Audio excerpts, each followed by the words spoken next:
Nice. What up, Hope? Test 1 2. Test 1 2. Yeah, I can. Woo! Yeah. Yolanda, baby. Yolanda Selena. Salinas. Anything for Salinas? Just to hear Tim Duncan's name came out of LeBron's mouth last night. Yeah, kind of funny. They're talking, is LeBron going to retire and get the full treatment, or is he going to do a Tim Duncan? You have any guests today? No guests today, but we do have some new things that we're going to be rolling out this week. We're going to talk about that here on the show. New ways to get interactive with their fan base here. And today is going to be the start of Playlist Fridays. We're going to go ahead and open it up to the listeners. Okay. We're going to go ahead and let them recommend some music that we can listen to on Fridays. But we got to pick a genre, dude. Yeah, exactly. Can we turn the chat on? Yeah. We're going to pick genres today. So we'll do that live during the show. What do we want to go ahead and have this week's playlist be, But I got something that's going to be fun for the listeners, man. Oh, and we're also going to be doing some interesting things, man. Interesting.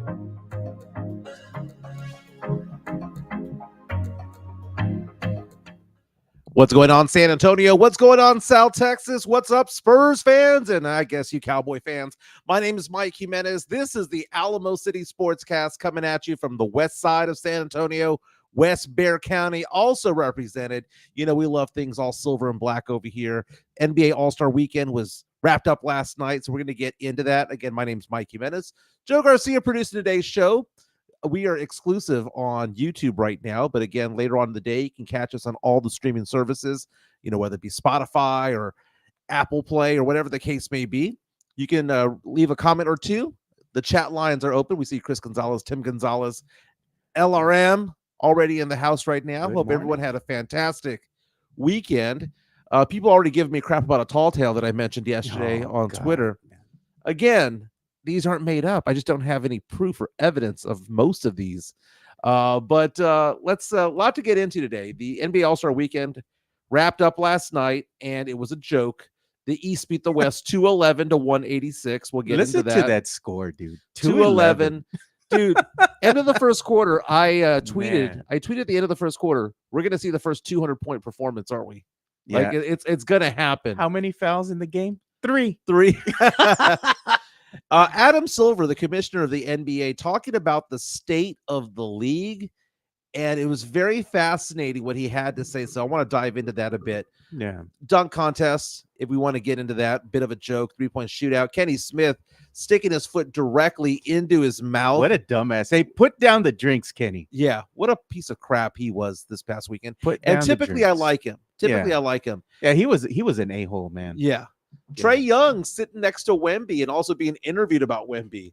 It's like the stars are aligning that Trey Young will eventually become a Spur over the offseason. You know who else was a dick live on TV? Who's that? Charles Barkley, man. He just can't keep his foot out of his damn mouth, man. He and Draymond going at each other a little bro. bit. I mean, the NBA All-Star game is going to be in Golden State, right? Yes. And he's already talking trash. Bro. Yeah. Come on. So we saw Trey Young sit next to Wemby. Tim Duncan. LeBron James mentioned Tim Duncan last night. And if he pulls a Tim Duncan, it'll be the first time in his life he would have ever done that, dude. LeBron James is the most arrogant man in the NBA. And you know what? For a good reason, too. He's one of the greatest of all time. But he mentioned Tim Duncan when talking about his own retirement. So we'll dive into that. We also do pop culture nostalgia here.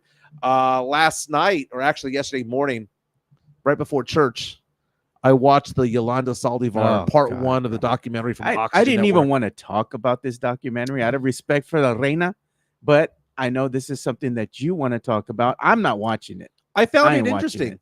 It was better than I thought. I'm not watching it. It was better than I thought. What I thought it was going to be, we'll get into it a little bit more later on. I thought it was going to be Yolanda Saldivar taking the mic and just talking for an hour and just over and over and over again. Yolanda Saldivar talking might only be of the first hour and a half long special. The first part's about an hour and a half. She might have talked maybe 2 minutes of it. Yeah. Your boy Elias, your son. Sith asking the question, how's Yolanda? By the way, a Swiss with the greatest of the Photoshops last night. I saw that. Photoshopping me from when I was 18 years old in 1995 alongside Yolanda Saldivar. I know how he does it, dude. Dude, that was a good one. I honestly think that he has like a file on his computer of nothing but my photos on there. Does, man. Yeah. But you know what? The guy's quick with it, man. Great work, man. Great work. He's like an artiste. It's on his desktop. It's called MJ Acquired Taste. Oh, yeah, it's on his desktop ready to go. He hates you the most. You roast the ones you love the most. But again, last night, let's get into the sports. East beat the West 211-186 in a joke of an all-star game. Can we just call it an exhibition game? It's not even an exhibition. I mean, it's just for entertainment, man. And it's not entertaining. That's what they label it as. That's what they always push it out as. So last night's game, it's bad whenever you have the MVP named and the crowd boos. Oh, Dame Lillard, man, last night was named the MVP. He had 39 points on 14 of 26 shooting.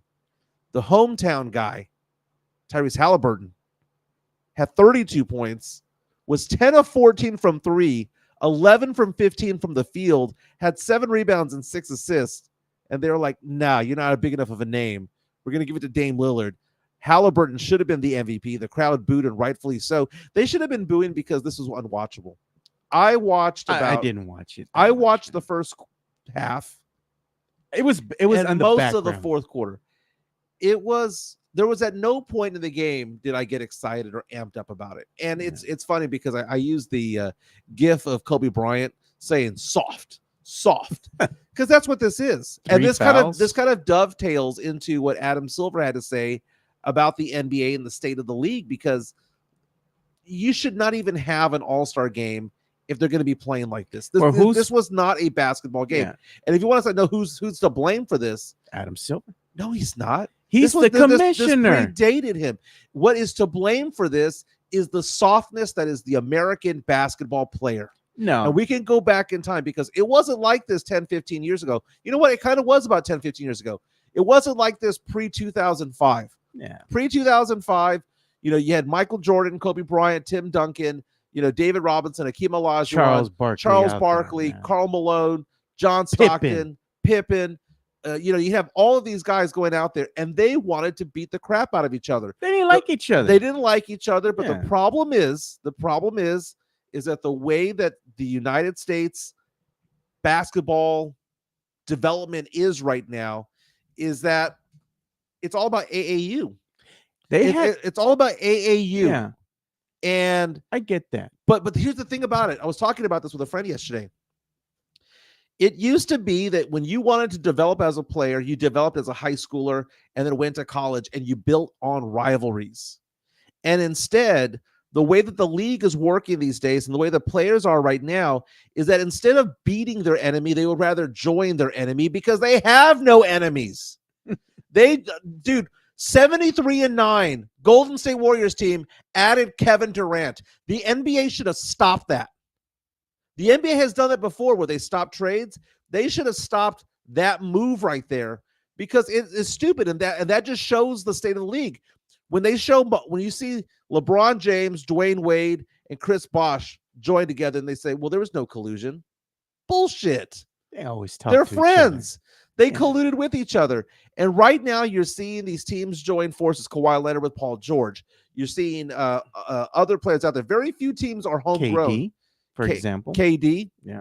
But you look at the NBA landscape right now. That's why I'm cheering for a Denver. That's why I'm cheering for an Oklahoma City, is because for the most part, they developed their own people and they did certain trades and certain pickup moves to make it the right way. They did it the right way. They didn't collude for it. It wasn't superstars coming together.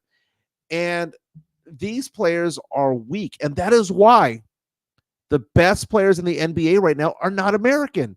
No. And how far down the list do you have to go before you find one? You bring up a very good topic because this is the thing. Adam Silver, the commissioner, he should have some say also in how things are finally delivered out there on the court. This is a joke of a game, the NBA All-Star game. The slam dunk contest, that's becoming a joke as well. Boring, Aside from the court, which looked amazing, by the way, everything else was ho hum after, the skills challenge. You get to the slam dunk contest, boring, forgettable. Same thing with the NBA All-Star game. But what Adam Silver should do is have it NBA versus the world. Get some of the best players that are out there that might be in a different league, that might be it might work for a little bit. I think it would be interesting to see how that dynamic could work. And, let's go ahead and have a very competitive game where it's not going to be necessarily having people get injured by any means, but go out there and have some fun with it. Like, let's play basketball. I don't know what the hell this is. This is something you see in a video game. No defense, 3 fouls for the whole game. 211 is final score to 186. Yeah, there's a song by the band The Killers that poses the question: has every song been sung?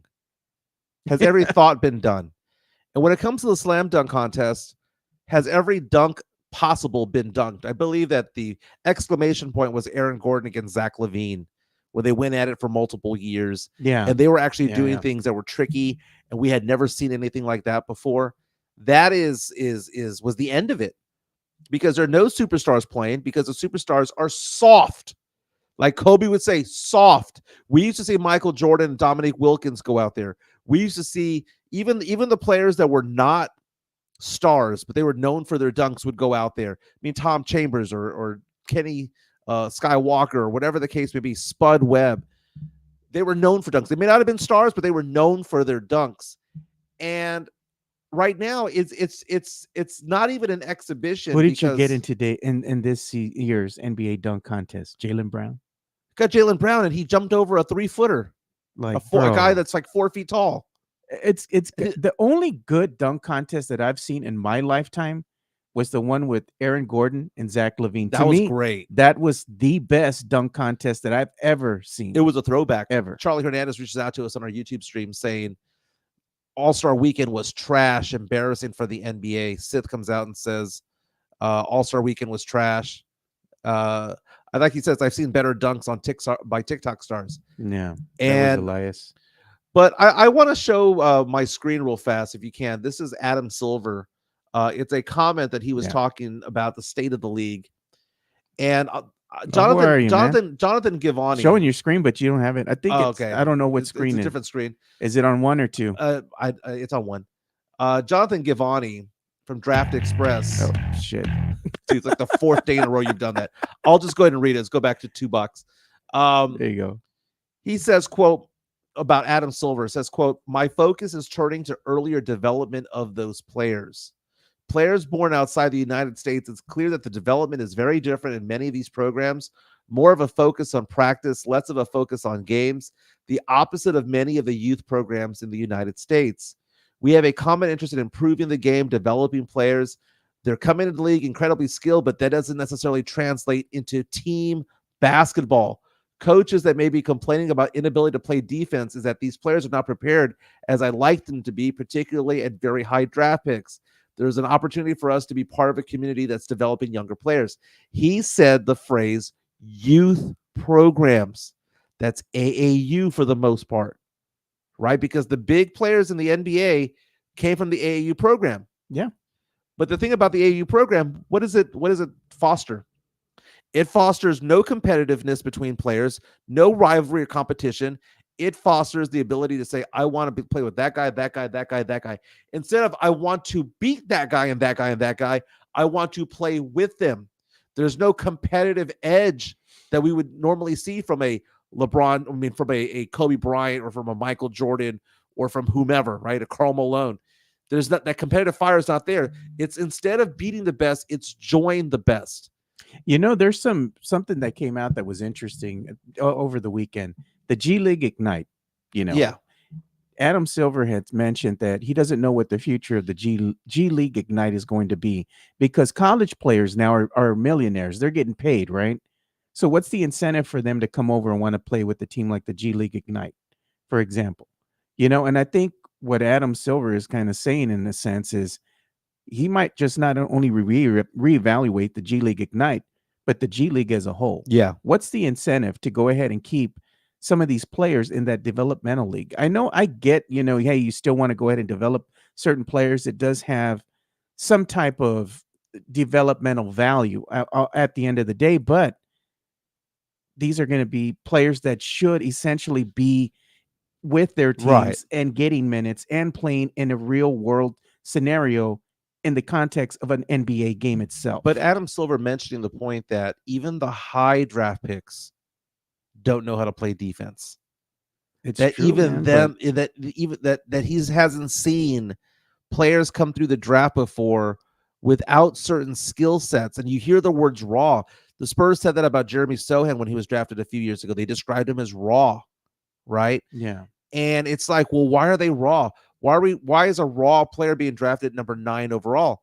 Now, I'm not saying that he shouldn't have been drafted number 9, but I'm just saying the idea that somebody's a top draft pick and they're 4 or 5 years away from us actually realizing whether or not they're going to be a player or not. I mean, and then part of it is that we look at like a Tim Duncan, for example, when he came into the league 4 years behind him at Wake Forest. David Robinson played at Navy, had 2 years of military service. They were men coming into the league, right? They were old enough to drink when they came into the league. They weren't 18, 19, 20-year-olds trying to make it onto the NBA, which makes what Victor Wembanyama is doing right now so spectacular, is that he can average 20 and 10, and he just turned 20 back in, January? Yeah. So, but when you look at these players, I think part of it is also the NBA's fault because the NBA made the game soft. Well, the players did because the Players Association, they had all this, let's say, back and forth with the league and changing of the rules and doing all these things, where now the power, instead of it being with the actual team itself, it has shifted over to the players. Well, the players do have the power, and they should have the power. They do, but I'm saying in respects to how the rule changes have gone into effect. And of course, now the power lies with the player when it comes to, do they want to even stay with the team? They have the power to say now, I demand a trade, or I'm not going to play because I don't want to be here no more. But that's kind of been the case for a while. I mean, I remember in the NFL, Eli Manning didn't want to play. John Elway didn't want to play with the team that was going to draft him. Dan Marino didn't either. More and more now in today's NBA, and it kind of ruins things, But the player the player empowerment to me is a good thing for the most part. I think there's more positives than negatives. But if you look at all the sports in general, because all the sports are struggling when it comes to the All-Star game, whether it be the Pro Bowl in the NFL, MLB, NFL. What do all of these leagues want? They want high scoring, right? They juice the ball so that you can actually hit it out of the park. And it's just, they want to increase scoring. They want to have a pitch clock, which I'm okay with because, again, no one wants to go to a 4.5 hour long baseball game, much less watch it. So I'm okay with the pitch clock, right? But the NFL and the NBA have made defense impossible to do, right? Because you can't touch a player in football and in basketball. If you breathe on a player, it's a foul. There's no more hand checking, no more defense that you would see from Joe Dumars back in the 80s. No defense that you would see. Now, I would say this, though. 70s and 80s basketball was too rough. I mean, that was street ball. Clotheslining people. That was street ball being played on a gym. And you don't want that, right? That's one polar extreme of defense. But on the other side, you don't want to see what you're seeing yesterday, because what we saw yesterday is symbolic of what we see today. The Spurs, for crying out loud, are giving up over 120 points per game. I remember going to the Hemisphere Arena growing up, and the odds of you scoring 125 points were so low that they would give away 17,000 Big Macs if the Spurs scored 125 points and won the game. Usually in those days, you're going for like 86, maybe 76, 72. Maybe 100, right? You're lucky if you break that century mark. But even the All-Star games were 125 to 130. And back then we were like, oh, man, I mean, that's a lot of points. But, but whatever. If you would have showed them the future and said, this is what's going to happen. Yes. They would have been like, oh, hell no. Chris Lehow reaches out and says, it's pussy ball now. That's basically it. Man. That's basically it.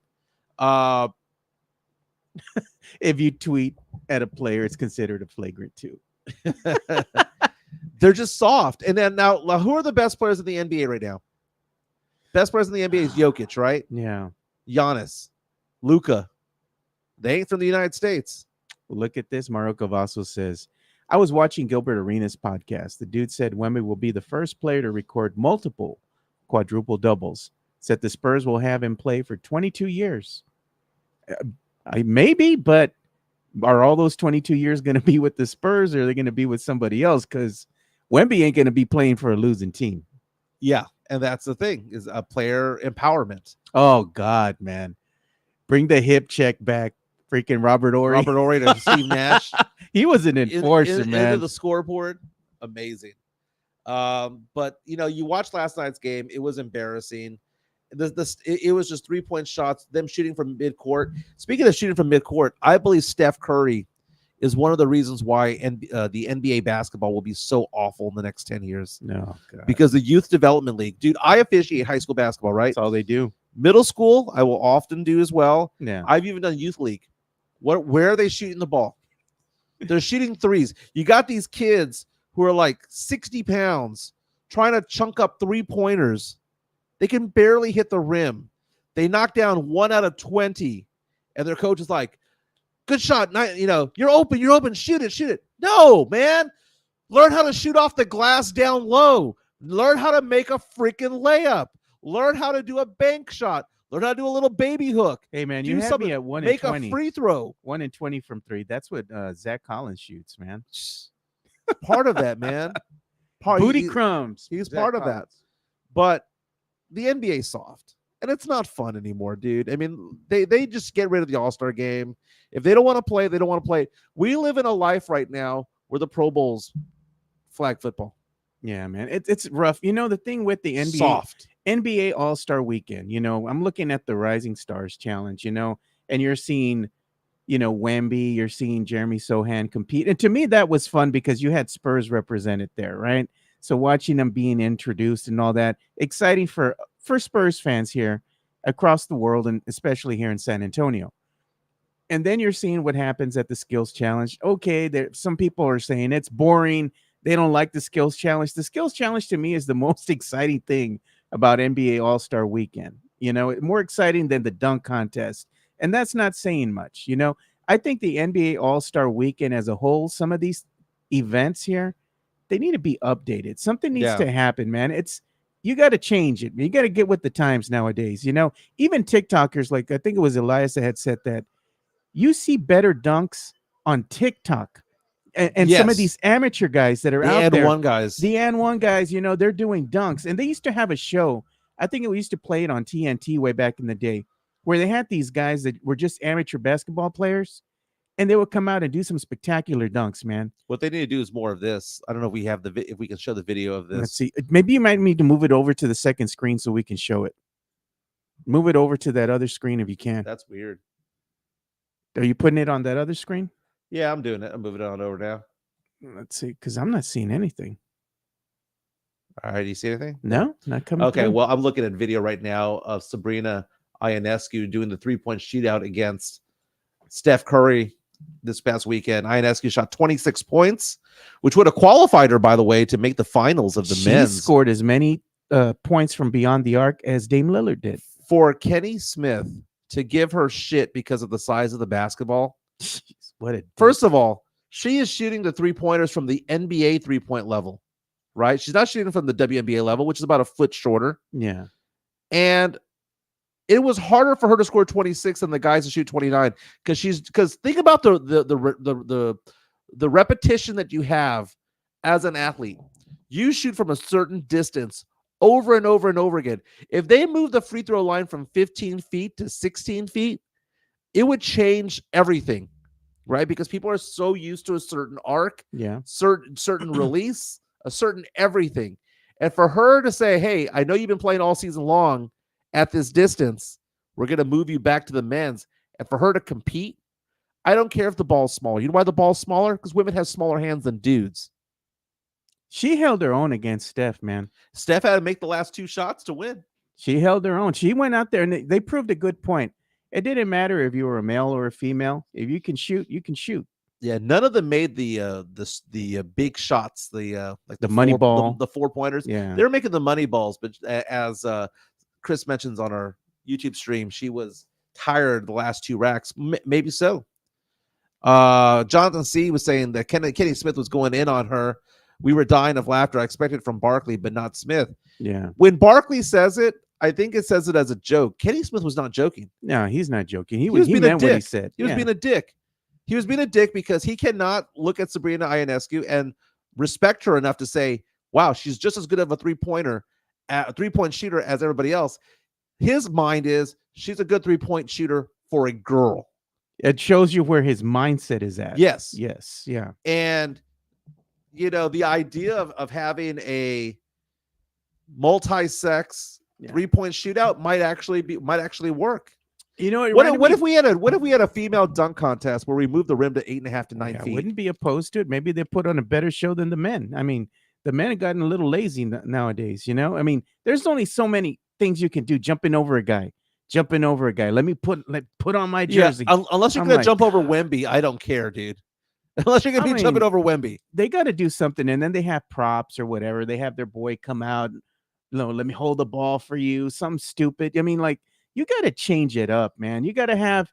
I think what they should do is they should judge not only by creativity of the dunk, but the actual execution of the dunk. They have a minute and a half, right? And they always run, and then they're like, "Oh, I messed up." You should have one attempt. If you get it, you get it. You don't, you don't. And we move on. You're moving on. Either you're moving on because you executed the dunk, or you didn't. But I propose it to. Why don't they have like dunking duos? That would be cool. Like, have more than one guy dunking the ball, doing something interesting with it. You gotta change it up.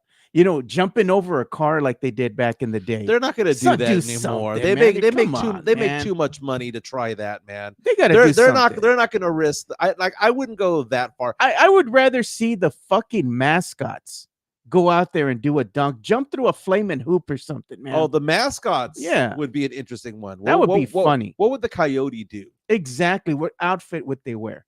That would be fun to me. The fans would love the Coyote coming in as Batman. I think we're onto something here. Dude, that would be amazing to me. Or even like those spirit crews that go out there with the trampolines. Oh God, yes, dude. Have the whole floor be a big trampoline or something. Yeah. Now, speaking of the whole floor, the LED floor, I kind of dug, man.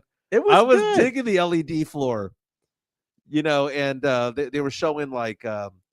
Oh, by the way, is Sabrina a nugget? Oh God, she ain't bad. I knew somebody was gonna say this. She ain't bad, but she ain't no Kelsey Plum though. Kelsey Plum is the nugget. Ionescu's fine. She's cute. No one is a power dunker. This is true, man.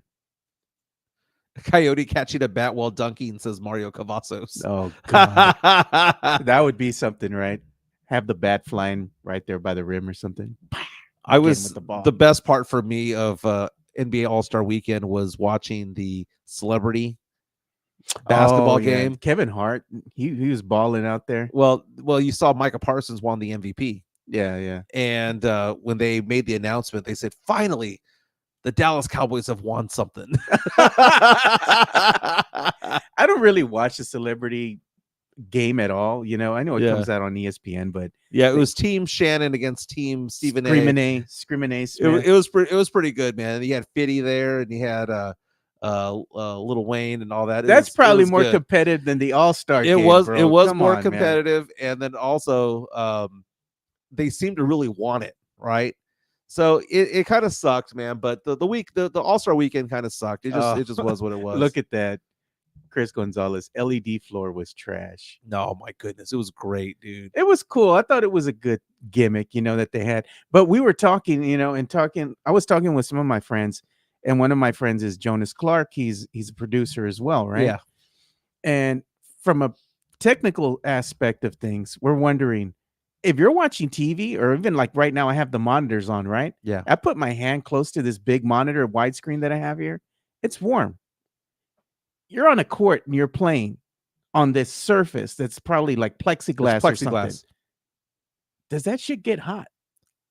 That's a good point. And you have it on for a long time. It's like, how do they cool that thing? And are there dead spots on the court? Yeah, it's how does like- that work? It's hot, like Is it one big piece or is it just pieces? But like it's like, little sections. They put sections together. like Legos. Yeah, and it makes one big picture, one big screen, right? But I had some questions, like what happens if you spill a liquid on there? You clean that up. It's glass, it's a slippery surface.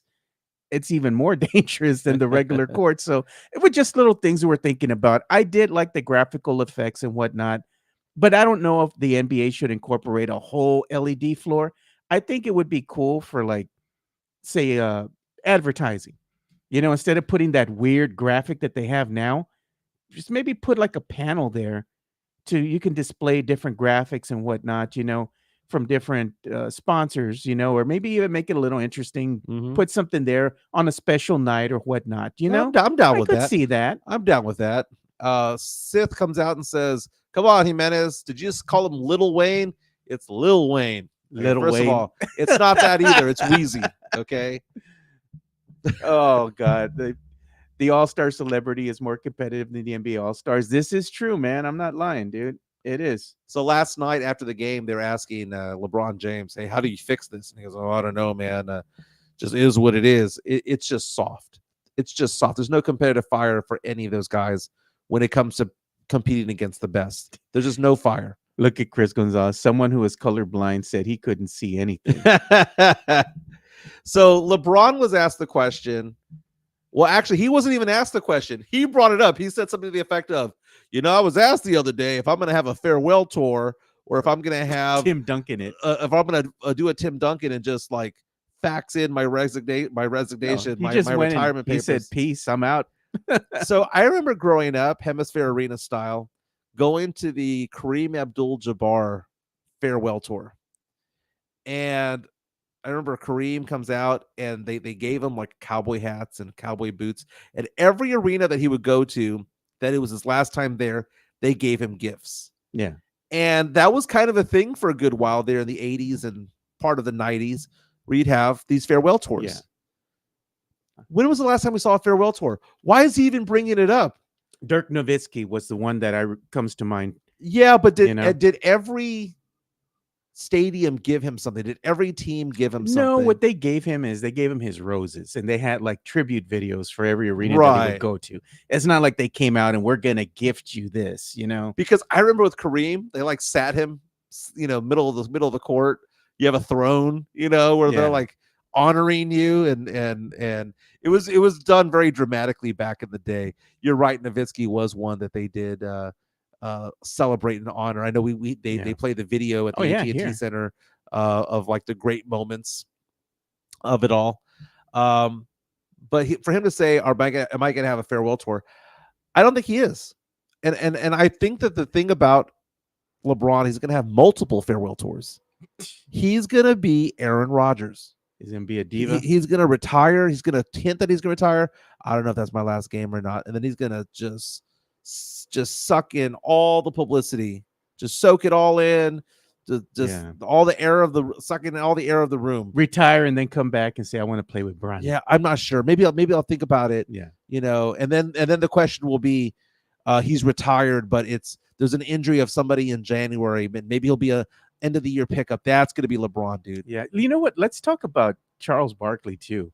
And they were trying to do something different this year for the NBA All-Star weekend or whatever, kind of like a live watch. Like they see that's going on right now with a lot of TikTokers and YouTubers are doing. So they did that, and they had Charles Barkley on there, and they're talking about Indiana, and he's comparing, this is a boring city, whatever, blah blah blah. It's cold here. He goes, well, it's either this or we go over to Golden State, where you're going to get shanked or killed by a homeless and this and that. And he's just berating the town. And Draymond Green's right there. And he's like, "No, it's not, Chuck. No, it's not, Chuck. Oh, yeah, I can't walk anywhere. I can't walk around the bay. I have to wear a bulletproof vest and this and that." And I'm like, next year, the NBA All-Star game is going to be over in the Bay City. Yeah, he's not doing them any any favors. I know that he's probably doing it. Golden State's no longer in Oakland. It's in San Francisco. It's in San Francisco. And it's like, I get that he's doing it probably as a joke, but it's in poor taste, kind of. Like, this is the city that's going to host next. and you're just outright just saying. So it was stupid move by Chuck, right? I think so too. Saying dumb stuff, and then you had Kenny saying dumb shit. I'm like, why don't you all just take the drinks away from the guys, man? They're trying to one up each other. Yeah, I'm just like, bro, it was both dumb. And you know the thing is, Shaq, for all the nonsense that he always spews, he was the even keeled one. Yeah, you know. So if you had told me before All-Star Weekend if I thought that Trae Young was going to be a Spur, I would have said 25% chance. No, not at all. After watching the All-Star Weekend, 70% chance. You saw them chatting it up. They were chatting up. They were sitting next to each other. Like, how did those two happen to sit next to each other? They asked him, and then Trae Young asked a question about, hey, what does Wemby need to be successful in the NBA? Yeah, and he goes, he needs a player that does this, this, and this, describing himself. I thought that was great by Trae. By the way, he just trolled the shit out of him. You know, and a lot of Spurs fans out there, you just need to understand.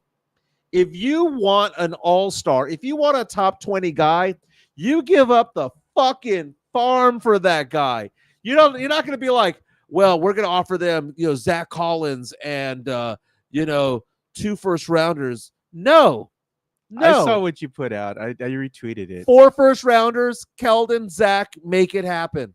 Where was it, man? I saw what you had put out. There it is. And it says tier maker, right? This is what you were using. Oh yeah. So Ty Yeager had the tier maker. What are the tiers of like all the Spurs? Untouchable. You have Wemby. No, not looking to trade. There's nobody there on that tier. Prefer not to trade, but will if necessary. It's your boy Devin Vassell, arguably the best well-rounded player on the Spurs. Comfortable with trading. Basically the whole damn team.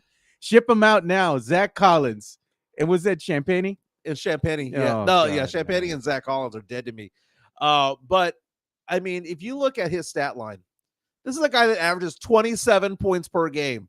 He is an all-star who shoots 3-pointers at a 37% clip. He also averages 11 assists per game and a steal and a half. You give up the farm for that guy. You might have to say and you're not even giving up your own stuff. You're going to give back Atlanta's picks back. Like the movie Draft Day. I want my future back. That's what Atlanta wants. Here are your 3 picks back. Here are your 2 picks. Here's a swap that you gave us. Here is the Toronto pick that didn't belong to us. Cash consideration. Who do we get? Who do we trade for Toronto's pick? Right? Was that like Jakob Poeltl? Yeah, Jakob. Okay, so basically we traded Jakob, right? And then here's the Chicago pick, which was part of the DeMar DeRozan trade. Yeah. So it's not like the Spurs are trading their own picks. They're trading picks that they developed, that they got, that Brian Wright has gotten over the years for bits and pieces. So why not do it? You're still going to have a first-round draft pick every single year. You're still going to have Boston's. Give them 5 first rounders. Chris Leja might be worth it. Look at a lineup like this. I got to ask this to Spurs fans, right? Look at a lineup like this. Let's say that Keldon was part of the trade, because he probably would be. A lineup that would have Trae Young, Devin Vassell, Sohan, Wemby, and whatever big guy they get in the draft. Roll the ball out into the court. That five unit right there will win games. They may not be championship quality, but they can gel together and win games. And Trae Young is under contract for many years to come. I'll tell you what, they probably win more than 11 or 16. The Spurs are now scheduled or now to win about 16 games for the season. That's trash, dude. Absolute garbage. And everybody's like, no, we need to see what we have with this team they need to develop another 2 or 3 seasons. No, they don't. Trey Jones was a second rounder for a reason. 2 or 3 seasons from now, Spurs fans are going to be done with this team. And you know who's going to still be coaching the San Antonio Spurs? Coach Pop. Well, I don't know, man. I was taking a look. I deal with insurance. And did you know that Pop's contract runs beyond his life expectancy? I know, dude. It's crazy, man. But at some point we were having this discussion, right? It was off the books, right? When we were here watching the UFC pay-per-view fight on the weekend. So I have some people that I know, that are prominent members in the media community.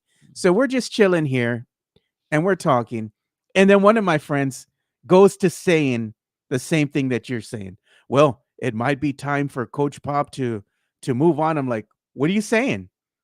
Just say it with your chest out. Yeah. Where you're amongst friends, nobody's taking videos, or he didn't want to say it. I'm like, bro, just say it. You're saying it without saying it. You're scared to say it, and you're sitting down right here in front of no audience, and you're still afraid to say you want him gone. 5 losing he seasons couldn't in a do it. row. He 5 couldn't. losing That's what seasons I in a row. told him, and he would not say it. He would not say it. I don't know why. Dude, Pop is a cult, man. I'm like, bro. Dude, Pop could have 5 more losing seasons, and we could lose Wemby and have 10 in a row, and you'd have some going, well, I mean, I know that he's 80 years old, but man, he got us those 5 rings, man. He got us those 5 rings.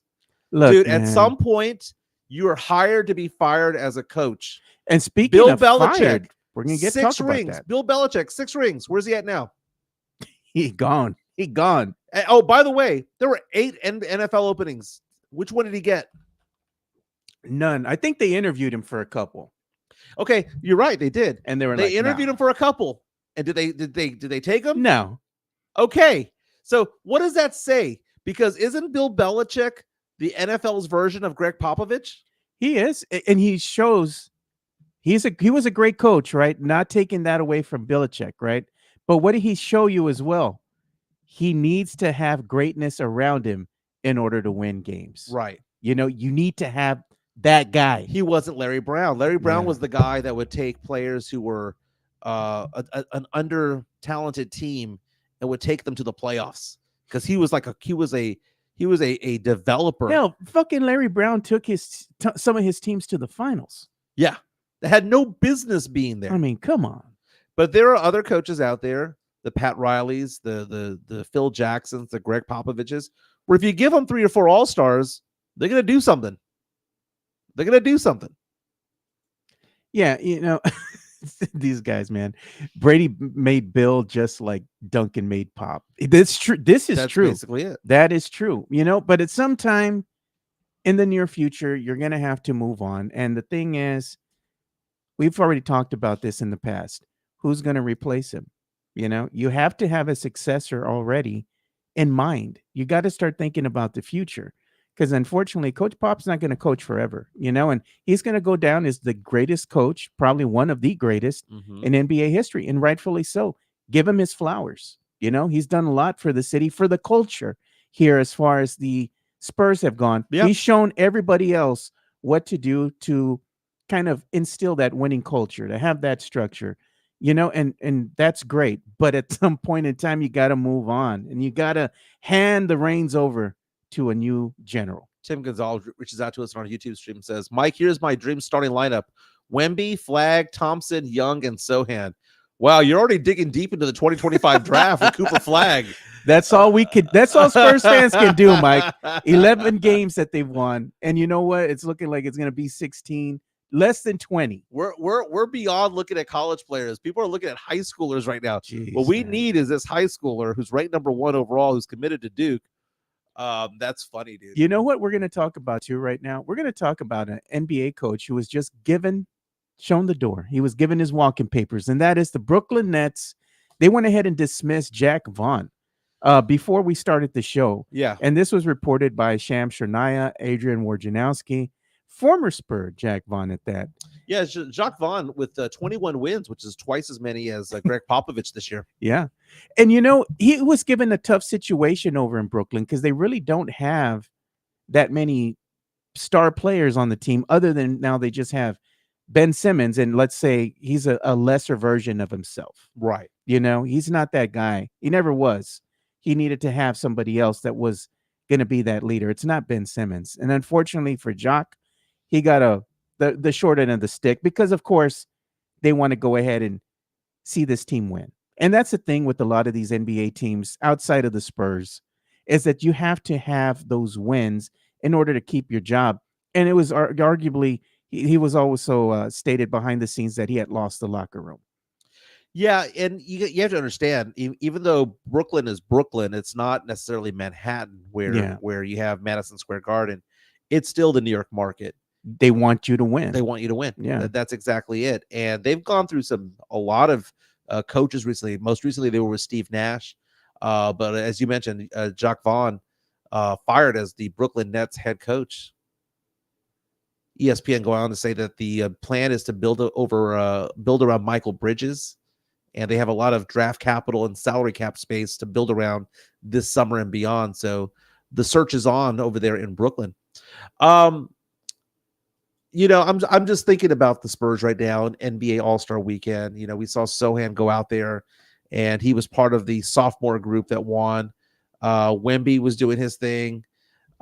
It was a great introduction. It was great seeing the players out there and doing their thing. I'm glad that Sohan was a last-minute replacement to join the Rising Stars Challenge. I'm glad I saw Wemby out there on the court.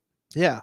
And if you saw, even still, despite the Spurs having an 11-44 record or whatever we have right now, despite all that, when it came to the press conferences and you had all the players out there, who was the one with the most media? Wemby. It was Wemby. They had Wemby on TNT, which was great because he's representing the Spurs in the city of San Antonio. They had him doing bits where he was impersonating Shaq. Yeah. And one of the best iconic moments from, the NBA on TNT. And that was funny. Yeah. And then he did a video, not a video, but an interview, right? And this was like 2.5 hour show that their pre-show that they were doing before Saturday's NBA All-Star, all night, the festivities were going to happen on Saturday, which was a skills challenge and whatnot, 3-point shootout, and of course the slam dunk contest. So they roll out Wemby halfway through this, debacle, and Wemby comes out and they asked him, and I had shared the video and it's gone crazy over social media. They said, "What's the hardest that Coach Pop's ever been on you?" And he's like, "Well, there's one time we were in the film room and in front of everybody, he's showing the film of Wemby, and he's like, 'What the fuck is this?'" The way he says it, Wemby was saying it. And it was funny because he was just telling them the truth. Like Coach Pop called him out in front of everybody in the film room saying, "You've kind of reverted back. You were doing good. And now you took a step back," kind of telling them, "Hey, you need to get your head out of your ass and play better." And that was funny because he does send me texts like this from, time to time. And I say, well, kind of, he needs that. And he was okay with it, which shows that he's taken that coaching, and he's wanting to do better. He wants to play better. And it's cool to see Wemby just going out there, and he's just so comfortable in the spotlight when they're asking him questions. Yeah, you can tell this guy's like, he is it, He is a star. Yeah. Hey, taking a look right now, I found this to be exciting. John Hollinger of ESPN has what he calls the player efficiency rating. It's kind of it's the PER rating, where it factors in your assists, your turnovers, your usage, your rebounds, your all the things that you bring to the table offensively and defensively. And at the All-Star break right now, the number one player, according to John Hollinger, when it comes to player efficiency, overall player, number one, Joel Embiid. Fair enough? Fair enough. 2, Nikola Jokic. Fair enough. 3, SGA, Shai Gilgeous-Alexander. Number 4, Giannis. Okay. Number 5, Luka Doncic. We're seeing a bunch of All-Stars, right?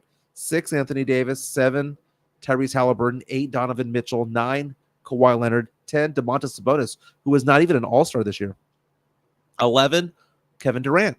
Then you go on to Andre Drummond, Zion Williamson, and you see other names over there like Devin Booker and Kyrie and Jimmy Butler, LeBron James, Jason Tatum. 21, you have Jalen Brunson. 22, Victor Wembanyama. Young fella. Victor Wembanyama is the 22nd most player efficient player in the entire NBA, according to John Hollinger. And you know what? That's with him not even getting the ball. And no players, no plays designed for him earlier in the season. So I'm looking through the list here of like, well, where are the other Spurs? Oh God, dude. Okay. So where are the other Spurs? Where's Sohan?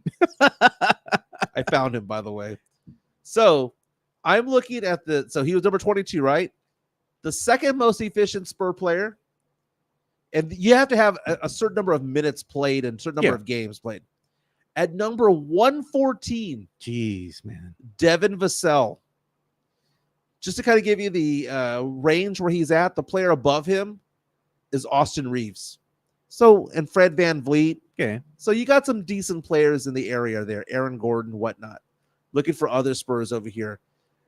In the top 150, only 2 Spurs. Jeez, that's The third most efficient Spur, according to John Hollinger. At number 154, Trey Jones. At number 162, Keldon Johnson. You know what was the most asinine thing that I've seen happen lately on Spurs Twitter? Is the stands, the Trey Jones stands that come out and say, he's not that bad of a point guard. He's actually pretty efficient, and he's good at what he does. He can be a great point guard coming off the bench. He can be off the bench. That's I don't want him as a starter, though. Like, listen to that statement that you all just said. He would be great coming off the bench as that second option, not your first option. You know, and you can't argue with these guys. They stand on that hill and they'll be, oh, well, let's talk about stats. It's more than that, man. You know? I found Jeremy Sohan, by the way. Where's he at? 350. 263. Out of 340 some odd players, he is 263 in player efficiency. Just to kind of give you an example, at 265, you have Blake Wesley. But honestly, is that Sohan's fault, though? You've seen what Coach Pop is doing. I don't know, dude. It takes all stats into consideration. It does, but I'm just saying, at the end of the day, you can make that assessment about every Spur. You can say that Wemby should be higher. Wemby should be higher because of whatever. Because he's not getting any touches. That's why whenever I think of Jeremy Sohan, he's the most conflicting player. I like Sohan though, man. There's some games like the game that you and I went to. He should have pointed at you. He balls out, man. He balls out. But then this is the last 30 days, right? Yeah. Last 30 days, he's had games where he's had 2 points, 6, 8, 9. But in the last month, yeah, the most he's scored is 16, 18 against the Magic. But the thing with Sohan is that Sohan isn't necessarily out there to score buckets. He's out there to play defense, get rebounds. No one plays defense. If he's there to play defense, and we're giving up 120 some odd points per game, and we're the worst of the Western Conference, there's no Mike, defense to be played. Here's the thing. We need points. You're looking at the gauge of the team itself. As far as an individual, that's what they want him to do, is to go out there and play defense. He might be the only one because the rest of the team sure as shit don't know how to play defense. I'm willing to give Sohan another year. You know? Another year at starter. I like the kid, man. 11 points, 6 rebounds, 3 assists. That's just a dude. But you know what? That's just a dude. You also need to make sure that you refer to him as a champ because he did win. Yeah, and he scored just as many points as I did. He scored 0 points. He had 2 more rebounds than me. He had 0 points. They didn't have him out there, though. Yeah. But it's just one of those things where I see it. We have seen games of Jeremy Sohan where he goes out and gets 30 points, but then we also see the games where he's 2 points, 1 for 9 shooting, and 2 rebounds. STP1. It's just so weird. Look, fire Brian Wright. He's on the clock this year, this offseason. He ain't on the clock, man. I don't know, man. He should have been on the clock when Primo dropped his towel. We'll never know what the hell happened there, man. We'll never know what happened there. Hey, but let's go ahead and talk about something that we're going to wind up doing, right? Yeah. For starting this week, and we're going to leave it up to you, the viewers. We want to go ahead and put out a playlist for you guys every weekend. You can listen to it every Friday, right? You can listen to it on the weekend as you're in the backyard barbecuing or whatnot, talking shit with your friends in the backyard or wherever you're at in your man caves. So we want to go ahead and have a theme this week. And I wanted to do it last week, but we're going to start it right. This week's theme is going to be all about dad rock. Send us your best dad rock bands that you think of. Creed, Nickelback. We want to hear those songs while we're kicking back on the weekend. We're going to have that playlist. It's meant to be in fun, just something to have fun with. The theme will change every week. This week is going to be the dad rock theme. Okay. So your favorite dad rock band, what is it? They make fun of you with Nickelback. They say you shower to it. No, I'm not a Nickelback guy, although I would be lying if I didn't say that I didn't like at least 1 or 2 Nickelback songs. Dad rock. Creed, Incubus. I wouldn't consider Incubus dad rock. It's dad I rock, think Incubus bro. is a good band. It's dad rock. So I'm taking a look at the divorced dad rock playlist here, and some nominees would be like Buck Cherry, Nickelback, Creed, My God. Lifehouse, Daughtry. Daughtry. 3 Doors Down. 3 Doors Down might be God. might be my first one. Look at Because Elias. I don't consider like Pearl Jam or Nirvana to be divorced dad rock. That's just Elias says Back in Black, AC/DC. That's dad rock. It's not dad That's rock. dad rock, Dude, bro. Come on. Dude, AC/DC came out in the 70s, dude. That means that the people who listened to it in high school back then are now 70 years old. They had some bangers though. They had some bangers in the 80s. Same thing with Def Leppard, you know. Yeah, I think those are 80s hair bands. Divorced dad rock is not for the 60-plus-year-old crowd. Yeah. The divorced dad rocker is somebody between the ages of 35 and 55. That's what I think the range is. Yeah. Well, so if you go back in time, 35 and 55, so 35 minus 18 is 17. That means 2007 is the last of it. And then you go back in time to 1987. So basically, for me, dad rock means that the songs were released between 1987 and 2007. So if you want to say Def Leppard, Chris Leah, we get it. You hate old people, Jimenez. Well, that's not divorced dad rock. We're not talking about divorced dad rock. We're just talking about dad rock in general. Oh, okay. Because I thought no divorced dad rock. It's just okay. dad rock. Bro. Oh, okay. So dad rock. Okay, then AC/DC would be it. See, the phrase that I've been seeing online right now is divorced dad rock. No, this is just dad rock in general. Look at that. Matchbox 20. That's not classified as dad rock. I wouldn't classify it as Santana. Rock. I like Matchbox 20 a lot. Santana. CCR. Wow, that's a throwback. That's just old man rock, dude. Creedence Clearwater Revival. Oh, that's just old man rock. I mean, don't get me wrong. I love 70s rock. I love 90s rock. Right? 80s is dead to me. I Linkin Park. Linkin Park had some bangers. Linkin Park is divorced dad rock. But if we're gonna, are we gonna pick up a song? You see, because we're doing dad rock, and I think it's too wide of a net there, Joe. It's dad rock, dude. So no, there's dad rock could be Green Day. Dad rock can be 9,000 bands. We gotta like pinpoint what we're looking for. Let's put it like this. Give me a decade. I'm gonna give you a decade. We'll go ahead and do the early 2000s dad rock. That's Linkin Park. Early 2000s dad rock. Give me your best early 2000s dad rock. It's got to be Linkin Park because Linkin Park is the best rock band of the 2000s. Creed's gonna be in there somewhere, dude. So I would say, even though it may not be my favorite song, but it's the song that I like listening to the most sometimes. It's in my top 5. I'll go "Breaking the Habit" by Linkin Park. Okay, Breaking the Habit. All right. You know, because I mean, don't be wrong. Hybrid Theory was their big album. Yeah. But they had some bangers afterwards, some rock hits afterwards that I thought were good. I mean, Crawlin' and In the End and all that stuff. Paperclip. You know, Filter's going to be in that dad rock mix somewhere. Filter's a 90s band for the most part. Picture 90s or Picture, late 90s, 2000s. Nice Shot. You know, stuff like that. Yeah, I'll go with "Breaking the Habit" by Linkin Park. Okay. The Cure is what Mike is listening to. I didn't like The Cure, dude. The Killers is not dad rock. No, but I didn't say The Killers. I don't. The Cure is what Mike is listening to. I had a lot of friends who were into The Cure growing up. I'm not a fan. I'm not saying it's bad music. Hey, I just never got into it. There you go. That's dad rock. Limp Bizkit. I fucking hate Limp Bizkit, bro. Dude, young kids these days love them. You go back in time. We talked about this last week about how when we grew up in the 90s, we looked back to music from the 70s. You tend to look back 2 decades. 2 decades ago, Limp Bizkit was a thing. I hated Limp and Bizkit. People who are 2024 in high school are listening to rock music. They look at classic rock. They look at Linkin Park. They look at Limp Bizkit.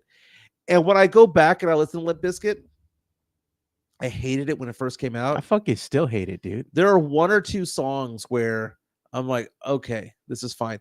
Dude, I was listening to, you get on Spotify, you hit shuffle, and you can create your own radio station and all that stuff. I was driving along, and I hate Kid Rock. Oh, dude, I hate Kid Rock, man. I never liked him. Kid Rock sucks. The biggest fucking poser in music last 20 years, My right? brother says he's straight out of the trailer park. Bro, you're not. He's fucking You're wealthy, not. dude. He was Exactly, came from a dude. wealthy family. Yeah, no.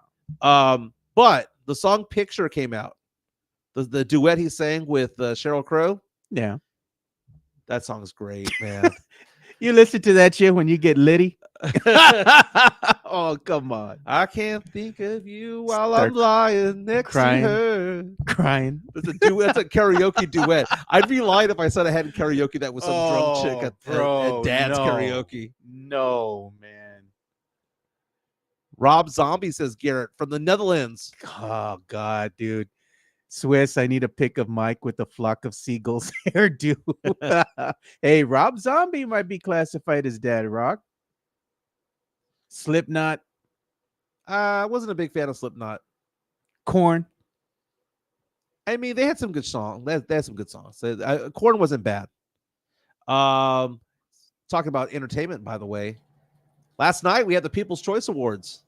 Oh, do you see your girl won? Well, let's take a look here at the winners. Movie of the year was Barbie. Action movie of the year was The Hunger Games: Ballad of the Songbirds and Snakes. Comedy of the year went to Barbie. Drama of the year went to Oppenheimer, which I'm going to watch probably tonight. If you're going to watch Oppenheimer, you got to watch Barbie. They call it Barbenheimer. Nice. Ryan Gosling won Male Movie Star for Barbie. Margot Robbie won for Barbie as Female Star of the Year. Action Star, Rachel Zegler from The Hunger Games.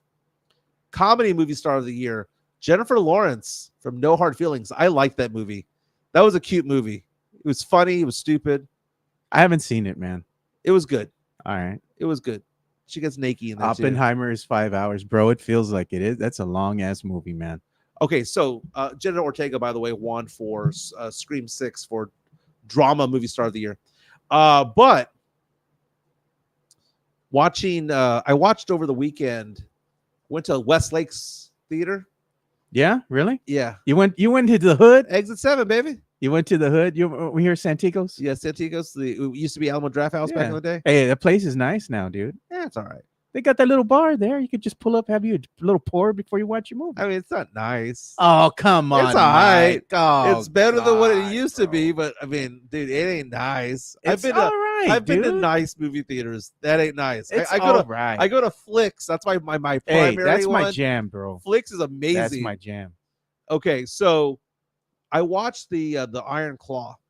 All right. About the Von Erichs, yeah. Dude, it was good, man. You cry? That was good. Well, it's kind of hard. It's kind of hard to cry when you know how it's all going to end. You know. But I took my nephew over there. My nephew's just 20. Oh, I met your 21, nephew 22 years old. Yeah. We're over there, and he's in his early 20s. I told him it's about wrestling, and I said it's based on a true story. And the look on his face is like, no, Uncle Michael, no. Like when every Von Erich would die, he was like, they didn't all die, did they? I'm like, well, all but one. Man, look at this shit. Has me dying right here, man. It's Marbach nice. Yeah, Jonathan C with the Marbach nice. That's the it's the like comment of the week, right there. It's kind of like a comfort in. You know, whenever I do business traveling and I have to pay it out of pocket, bro, I'm not going to go stay at Hotel Emma. I'm not going to go stay at a really nice place, right? I go stay at a Comfort Inn. It's Marbach nice. It was like comfort. It was the Comfort Inn, dude. It was the Comfort Inn of movie theaters. It was nice enough. You felt safe enough. It was fine. The food was decent. The drink was decent. But it wasn't nice. It wasn't 4 or 5 star accommodations. This shit is going on a t-shirt, man. It's Marbach nice. Fuck, bro. That shit is fire right there, man. I'm going to get with my boy Mike Baez. Bro, we got to get this shit going. I know me and Leha and all the freaking guys that are all put will be wearing this shit, dude. It's Marbach nice. This shit is going to go in the store. Going on the online store, bro. That's damn great. It. So we're gonna get into the conversation about Yolanda Saldivar. Yeah, before we get into that, let me show them one little thing. So we're gonna be doing some things that are gonna be more interactive with the fans, you know. So I got some ideas, you know, and we don't have a call-in show where you can call in on a number. But if you want to be part of our show for a couple minutes, maybe 3 to 5 minutes, you send us a little nice tip here. We'll send you a link. You can join us and give us your take. You got I like a it. couple minutes here on the floor. We'll listen to you and we'll go ahead and, have our rebuttal back with you guys, but it's cool to give them that avenue. Instead of rock the mic, rock the pod. Rock the pod, bro. That's what I'm saying. I like that. And you can come up on the stage. We'll give you a couple minutes. Go on a rant. You can let Jimenez know what you think about his new haircut or what have you. I like it. But I like it. It's meant to be fun, So you can have a sports take or an opinion about anything, and we'll go ahead and give you our response to it. So we're going to start that here. And the other thing we're going to do is we're going to do this. So we're going to have the listeners pick a topic Thursday, right? Okay. So the listeners will pick a topic or whatever they want, and we'll get the best ones and we'll put them in here. And if you want us to spin the wheel and talk about a topic that they picked, that we selected, that they, let's say, recommended for us, you got to tip us. Nice. You send us a tip and we hit the spinning button. And whatever topic it lands on, that's what we can talk about. So this is just an example. Interesting. I like it. So it's just new ways for us to get interactive with you guys and make a little bit of scratch and help the show grow, So I'm putting some new things out there. So who do they send the 2-minute video to? No, they're not going to send us the 2-minute video. We're going to get them live on here. I'll send them a link. They could join us right now. Okay. It's your time to shine, baby. You don't get no prep time. Whatever you're going to say, you say it with your chest out. You send us a tip. I send you a link. You come on in. We kick you out. I think we need to tape them the first couple of tries. No, dude. I'm going to go live with them. Let's get them in here. Talk your shit. That's what we're going to call that segment. Talk your shit. Oh, Hope Jimenez isn't wearing any Holmes gear at the Westlake Theater. He's definitely going to get kicked out. Oh, God. Happy Monday, MJ and Joe. What's up, Hanover Fist? Don't start charging yet. I'm waiting on my tax return. No, God, bro. Oh, look at that. Oh, USOA cooking. What's up, fellas? What's up, Swiss, bro? Oh, man, they requesting, if you're listening, that you go ahead and get Mike and put the flock of seagulls hairdo on him, man. So we can have that as the logo for the playlist for Friday. Nice. And the dad rock. Yes. I ran so far away. So anyway, we're going to get back on topic. Just, throwing it out there, things that we're going to be doing. And I do also have something that I'm going to run by our good friends over at Sweep the League, because we want to go ahead and be able to cross promote each other. So I do have something that's going to be called the Card Collecting Corner. Me and Rudy like collecting cards. So we're going to make this work. We're going to have it where we're going to bring him on or record a segment with Rudy talking about card collecting and whatnot. And we'll play that during the week sometime. And I'll also go on Rudy's show and I'll talk about card collecting and all that with him. And we're also probably going to wind up getting a sponsor for that, which will reach out to somebody here shortly. Nice. Which will not be named on this show yet. But if we can ink out a deal, why the hell not? I like it. Yeah. So let's go ahead and get on the entertainment topic. Okay. Are we going to have the bump? We're going to have the bump. Damn right we are. Let's go and do it. Bump, bump, bump. Bump, bump, bump. Bump, bump, bump. I need that as my ringtone, dude. Hey, it's not bad, right? Yeah, it's not bad at all. There you go. So a lot of people don't want to watch the Yolanda Saldivar documentary going on right now on the Oxygen Network. I get it. There are a lot of fans out there who are big fans of Selena Quintanilla and don't want to see her killer ever speak out on anything. But I found this to be interesting because I had to watch it, dude. I'm a true crime guy, dude. I don't go to bed at night without watching like Dateline. I hate true crime. Or I hate it. Forensic Files or whatnot. Bro. No. My wife has watched that. She watches it religiously, Mike. I've gotten burned out, bro. Burnt out. So the reason why this is a big deal is because Yolanda Saldivar has been in jail for 29 years. She gets the chance of being released from prison next March. She was sentenced to life in prison with a possibility of parole after 30 years. 30 years is coming up. It's been that long since Selena was gunned down there at the Days Inn in Corpus Christi, Texas. Yeah. Selena, Tejano superstar. We know all that, right? But the documentary is coming out. It's the first part I saw is about an hour and a half long. It's called Selena Yolanda, The Secrets Between Them. It's part of a 2-part docu-series that features interviews with Yolanda Saldivar. Yeah. Now, I went into it a little bit skeptical because I thought to myself, dude, it's just going to be Yolanda Saldivar just talking her shit for 2 hours. Yeah. But they treated it as though it was like a Dateline episode. And it wasn't the Dateline people, but it was kind of in that format where they go back in time and they start playing the events. The events. Okay. They start playing the crying that she had because she was in a 6-hour standoff or situation there with Corpus Christi police. Yep. They interviewed Corpus Christi police that were on the scene, the hostage negotiator that was there, or whatever the negotiator was there to get her out. They interviewed that guy. They had some reporters, San Antonio Express News. They had Univision TV anchors. They had Yolanda Saldivar's family. By the way, just thought of a tall tale. God, no, man. Yolanda Saldivar worked with my mother-in-law at University Hospital. Oh, man. They worked in the same unit. There we go. I didn't say they were friends, but they worked together. So going back to it all, I guess the whole point of it is to talk about the state of mind that she was in at the time. She's not saying that she didn't do it, right? But she's not remorseful either. But the whole point is for her to say, hey, look, this is what got me to that point. And I don't know if it's to provide sympathy, but it's to what got her to this point. And she blames Selena's dad. And she says that Selena's dad was a complete asshole and was controlling, and that he spun a narrative that people believe to this day. And part of the narrative that she was talking about was, she was like, she goes, yeah, he referred to me as the president of the fan club. And she was like, I hadn't done that in 2 years.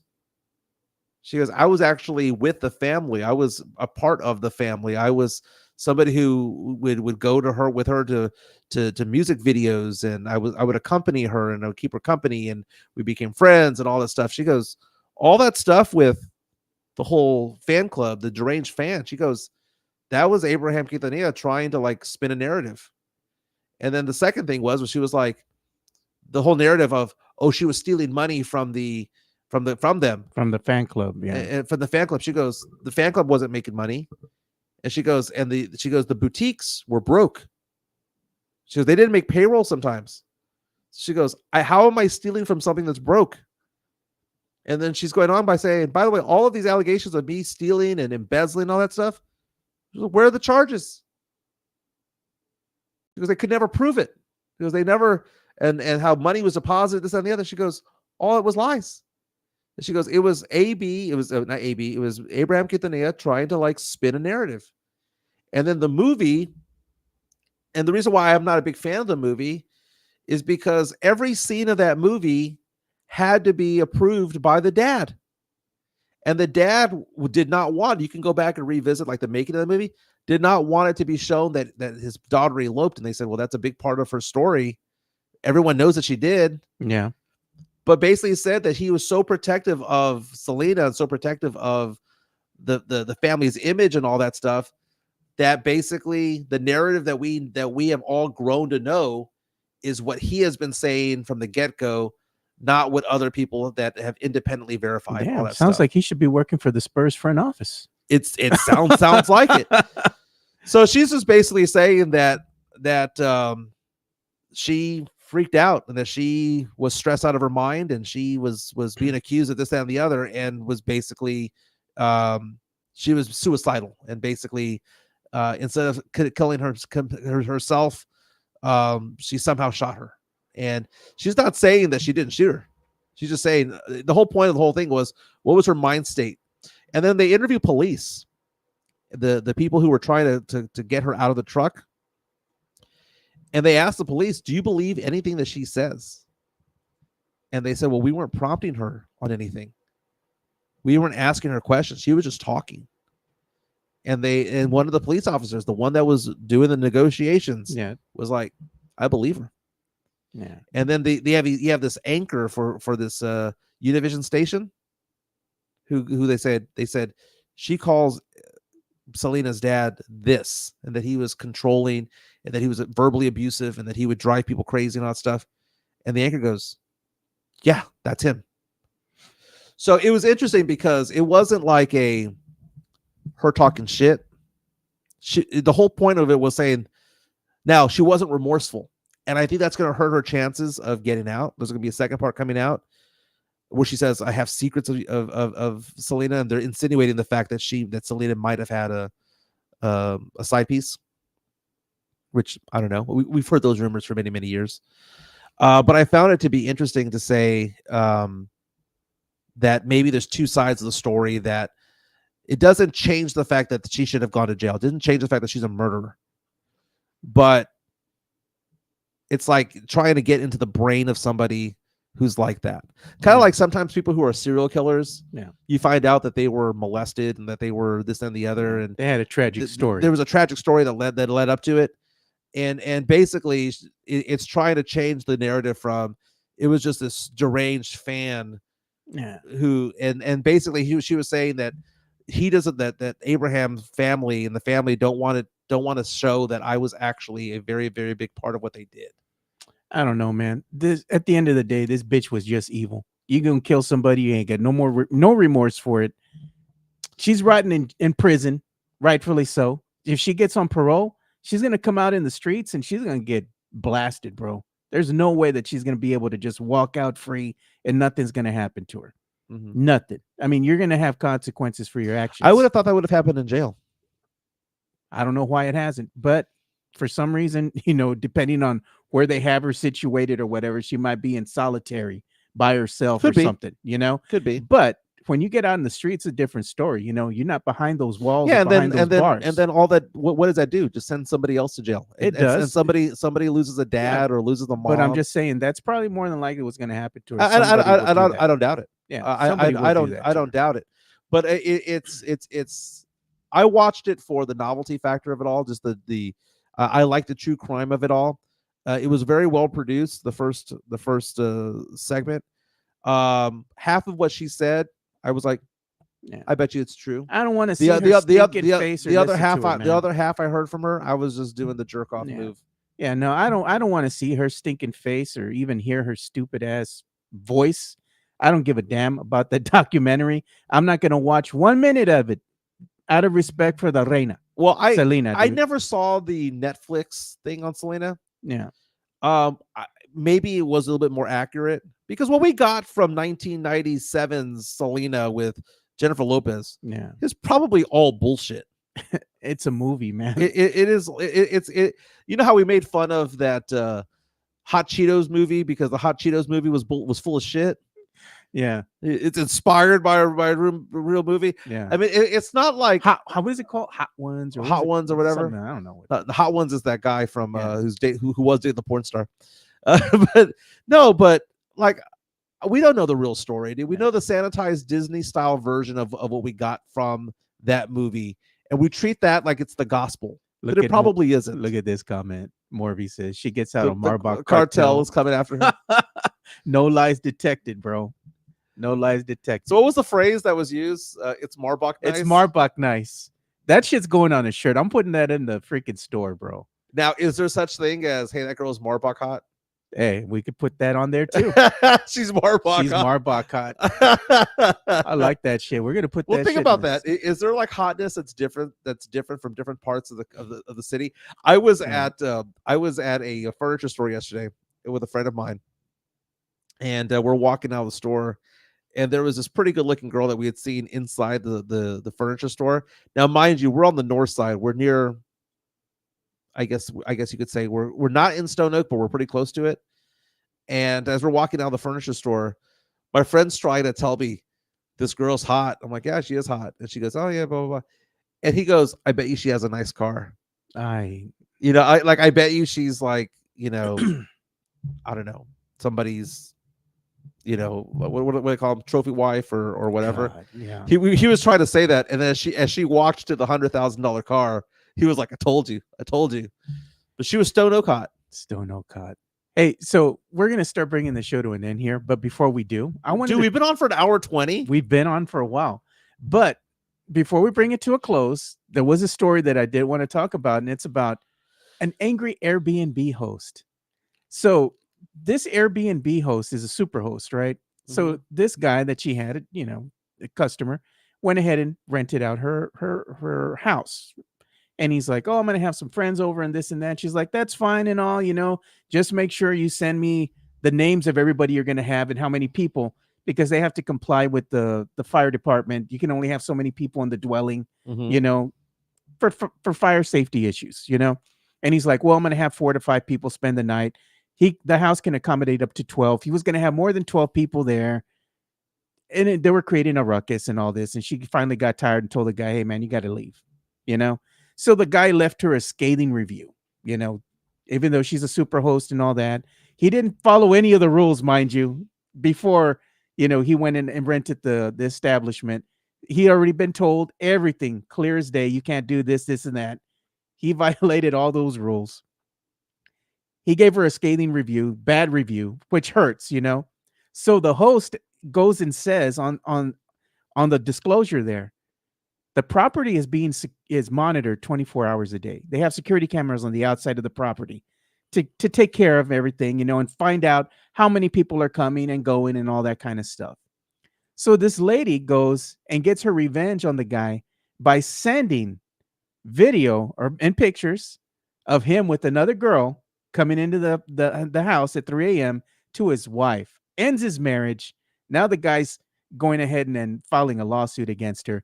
And she's getting in trouble because this is going beyond that, I guess, disclosure that Airbnb has, where you can't be filming people without their consent, that kind of stuff.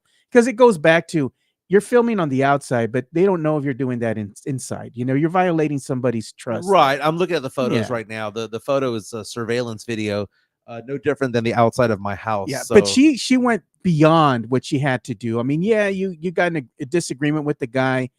He didn't follow the rules, this and that. Okay, man, it happens, Can I tell you a story that you're going to think is a tall tale? Oh, God, here we go.